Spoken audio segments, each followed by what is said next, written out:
Konflik kompetensi pemerintah pusat dengan daerah dalam pemberian fasilitas kesehatan Yahukimo.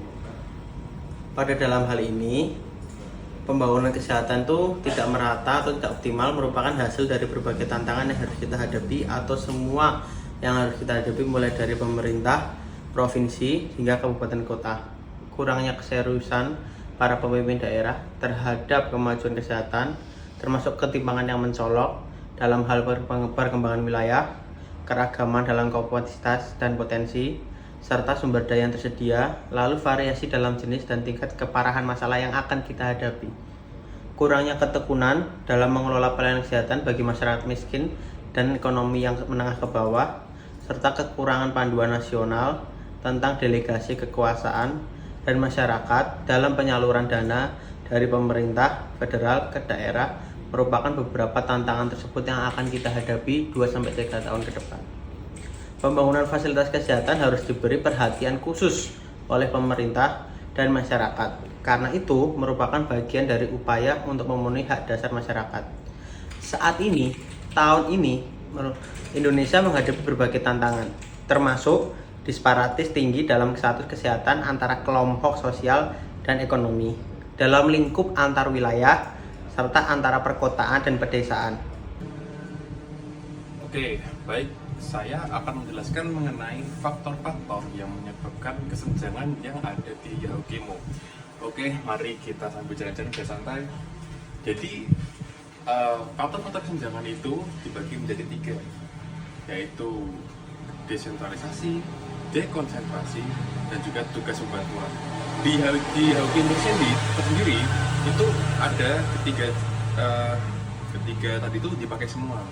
Jadi yang pertama desentralisasi. Desentralisasi itu ketika pemerintah pusat itu menyerahkan seluruh kewenangannya ke pemerintah daerah, sehingga pemerintah pusat di sini tidak bercampur tangan dengan kebijakan-kebijakan yang ada di pemerintah daerah.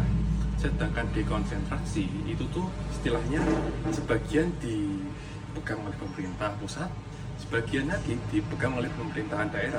Tetapi dikarenakan di Yahukimo ini sendiri, di artikel ini disebutkan jika di situ itu masih terdapat kurang koordinasi antara pemerintah pusat dengan pemerintah daerah. Jadi pembagian kewenangan itu menyebabkan kewenangan dari pemerintah pusat dengan pemerintah daerah itu tidak terkoordinasi dengan baik.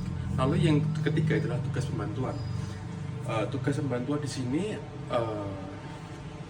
seperti desentralisasi itu memang seluruh kewenangannya itu ada di pemerintah daerah. Cuma untuk pembantuannya itu si pemerintah pusat itu menggunakan hanya sebatas menyalurkan bantuan saja. Jadi tidak serta-merta turut andil dalam mengatur kebijakan-kebijakan yang ada di pemerintah daerah itu sendiri. Sekian, terima kasih. Oke, kemudian jika kita berbicara mengenai realita yang ada di Papua, yaitu tepatnya di Kabupaten Yahukimo, ini sangat berbeda dengan apa yang sudah tertuang ataupun dimengenakan dalam Undang-Undang Otonomi Daerah, yaitu Undang-Undang Nomor 23 Tahun 2014. Ini mengenai 3 asas utama, yaitu mengenai yang pertama asas desentralisasi, yang kedua asas dekonsentrasi, dan yang ketiga asas tugas pembantuan. Dan di Kabupaten Yahukimo ini terjadi kesenjangan fasilitas kesehatan antara di pemerintah daerah pusat dan juga pemerintah daerah. Kemudian yang kedua adalah penanganan gawat darurat yang tidak memadai, sehingga menimbulkan angka kematian dan juga angka kecacatan yang terus meningkat. Hanya yaitu adalah mutu pelayanan yang rendah, sehingga dan juga keterbatasan alat dan tenaga medis. Dan beberapa masalah ini tentu juga didukung oleh 3 faktor utama. Ini yang pertama adalah salah interpretasi atau penerapan dalam otonomi daerah, seperti yang tadi saya jelaskan, yaitu mengenai asas desentralisasi, asas dekonsentrasi, dan juga tugas bantuan daerah. Kemudian yang kedua adalah kurangnya koordinasi antara pemerintah daerah pusat dan juga pemerintah daerah. Dan yang terakhir yaitu lemahnya ataupun minimnya manajemen sumber daya kesehatan di daerah Yahukimo. Kemudian untuk solusi yang dapat kami ajukan guna menanggulangi kesenjangan fasilitas kesehatan yang terjadi di daerah ataupun di Kabupaten Yahukimo ini, Itu yang pertama tentunya juga kerjasama antara pemerintah pusat, daerah provinsi dan juga pemerintah daerah kabupaten maupun kota. Yang kedua itu peningkatan investasi dalam infrastruktur kesehatan di daerah, terutama pada daerah-daerah terpencil seperti Kabupaten Yahukimo. Yang ketiga itu adalah peningkatan akses terhadap pelatihan dan juga pendidikan bagi tenaga medis daerah terpencil. Yang keempat itu adalah pengembangan sistem transportasi darurat yang memadai dan juga efisien di daerah-daerah terpencil.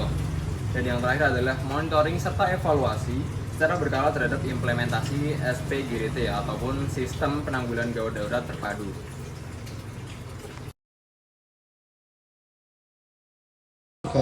Baik, di sini saya akan menjelaskan kesimpulan dari artikel tadi. Kesimpulannya adalah kesenjangan dalam penyaluran fasilitas kesehatan antara pusat dan daerah, terutama di Kabupaten Yahukimo, Papua, terutama itu dipengaruhi oleh faktor-faktor kompleks yang meliputi interpretasi yang salah terhadap Undang-Undang Nomor 23 Tahun 2014 tentang otonomi daerah, manajemen dana otsus yang belum maksimal, serta masalah terkait SDM, politik, akses transportasi, dan keamanan. Interpretasi yang keliru terhadap asas-asas otonomi daerah itu dapat mengakibatkan alih kausi dana yang tidak tepat dan kurangnya koordinasi antara pemerintah pusat dan daerah. Ini memperburuk kesenjangan dalam penyelidikan atau penyediaan fasilitas kesehatan antara pusat dan daerah, terutama di daerah rentan seperti Yahukimo.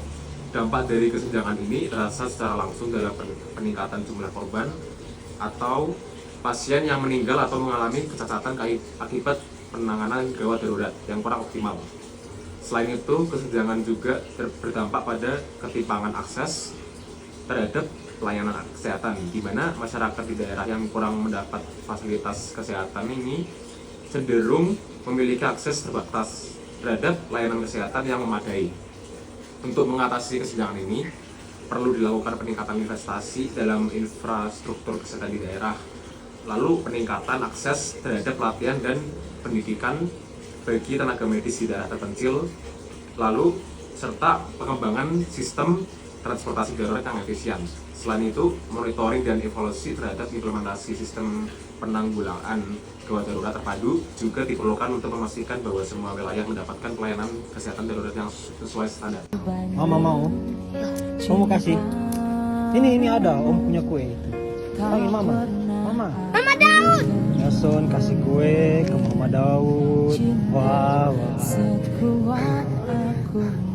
Pinter.